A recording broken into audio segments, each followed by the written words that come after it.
We can have clean burning coal plants, but they don't want that. Obama said he was going to bankrupt anybody that would build a coal plant, and then they went to move on that, and Hillary Clinton doubled down on it and said, we're going to put you out of business. Stephen in New Hampshire, go ahead, sir. Hello, how's it going? Doing great. You are live. All right, well, first of all, I actually have a question that's directed at Mr. Knight. I have a lot of respect for the way he portrays himself, so I have just a simple question for him. Sure, go ahead. Basically, what I'm wondering is, what do you think about Trump's environmental stance? Now, I voted for Trump because I agree with numerous facets of his campaign, for example, the Second Amendment and his stance on abortion, as well as numerous other things that he promoted. But what do you think about all these pipelines, him hiring Rex Tillerson? Now, I know it's going to create jobs, but you look at China with all their factories, some people can't even breathe over there. Well, my concern with Rex Tillerson is that he supports the whole idea that we've got global warming that's man-made, and he did that with Exxon. So on the other hand, we've got Pruitt, who he's put in charge of the EPA. And here's my concern about it. If you're concerned about the environment, we need to at least get the EPA as a first step. We need to get them back to their original mission of working on clean air and clean water and have them do that within the context of following the law. What their mission has been in the name of climate change is to shut down entire industries. We can have clean burning coal plants, but they don't want that. Obama said he was going to bankrupt anybody that would build a coal plant, and then they went to move on that, and Hillary Clinton doubled down on it and said, we're going to put you out of business. As far as the pipelines are concerned, my issue with that, with an environmental standpoint, the people who are protesting that want to keep the oil in the ground. That's their position. They don't want any oil used. Now, I don't agree with that. As I just said, I think that we can do it cleanly, safely, and so I don't want to keep the oil in the ground. Now, the question then becomes, how are you going to safely transport that oil? Are you going to do it by rail car? Are you going to do it by truck? You're going to do it by ship?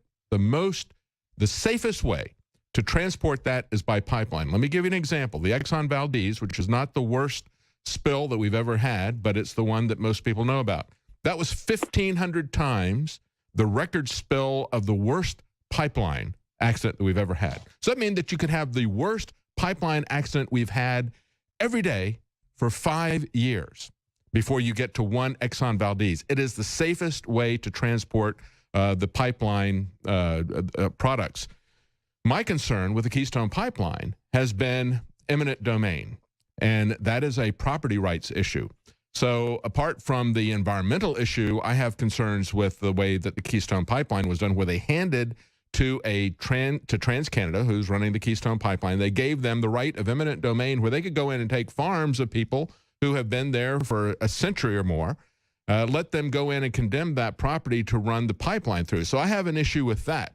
What they were talking about with the Dakota pipeline, that was over area that was not, they were not fighting for private property rights. As a matter of fact, the people who were protesting it, they had two agendas. Number one, they wanted to keep the oil products, the petroleum products in the ground. Secondly, they wanted to have the government control everything and take away private property rights. So it's a very different scenario going on between those two pipelines. So that's my personal take on it. You may agree with that. You may disagree with it. I very much agree, and you helped clarify a lot of questions that I had right there. So I thank you a lot for that. Thank you. All right, Stephen, your phone line's getting a little creaky, but I want to say something about that too. I know we're wrapping this up. I'll let you do that, but David and I just spoke. Probably, I had never really thought of it in a couple of those terms that you brought out: the eminent domain, and then the way the Keystone people, they want the oil in the ground. Yeah. Oh, yeah. The Dakota Access Pipeline. Yeah, they don't want any fossil fuels. And I'm sorry, we don't have the capability yet. There's many reasons why, I'm sure, that we don't have cheap, clean energy. And right now we have fossil fuels. And if you want to get to a society that's going to have cheap, clean energy, you have to innovate. And the only way to innovate is to have cheap power. You don't see Venezuela coming up with lots of new inventions right now. They can barely put bread on the table. And it's because they don't have power. That's the bottom line. The reason the United States has so many inventions coming out of it is because we have cheap power. And it's because a guy can go home at night and instead of worrying about, well, can I run my refrigerator? Can I run my TV? He's out there tinkering in the garage trying to invent something new. That's where you see innovation. You don't see innovation coming out of giant corporations. It's not only there, but it's not only the general health of the economy and innovation, but it's also, of course, your lifestyle and your life expectancy. If you want a low life expectancy, you'll see a high correlation with the people who do not have cheap, available energy. And so that is really the issue. And the other part of it is when we look at them picking the winners and the losers, look at what the Obama administration did in terms of subsidizing companies like Solyndra and others. There's a lot of crony capitalism that is at the root of all this, completely shutting down one industry without regard to their how clean it is or whatever, just saying we're going to shut down coal, but we're going to reward solar power over here on the other hand. And we're going to buy dirty power from Mexico. Exactly. That's what we don't want to see. Dirty coal power plants in Mexico, we're going to buy their electricity and keep them in business and not let clean coal, which does exist. There's plenty of people that have proven it and talked about it. It works if you build it right and you run it right. Go ahead, Leanne. You want to follow up? Well, I just wanted to just kind of touch on China. Obviously, you can see it's atrocious there. They're actually bottling air and selling it to tourists because it's so disgusting there. People are like having Spaceballs. Yeah, I mean, terrible diseases there, brain damage from the amount of pollution that's there. A lot of that is the fact that people really need to stop buying all of this cheap plastic crap that they just throw in the landfills. Their factories are just pumping out. I did a report over Christmas time, billions of dollars worth of Christmas lights that Americans are buying. Billions in Christmas lights. So this is just cheap plastic crap that is pumping out all of these toxic fumes into the air. And I know the caller was afraid of America. I don't think anyone here in the U.S. would like to see our air, water, anything be polluted in that way.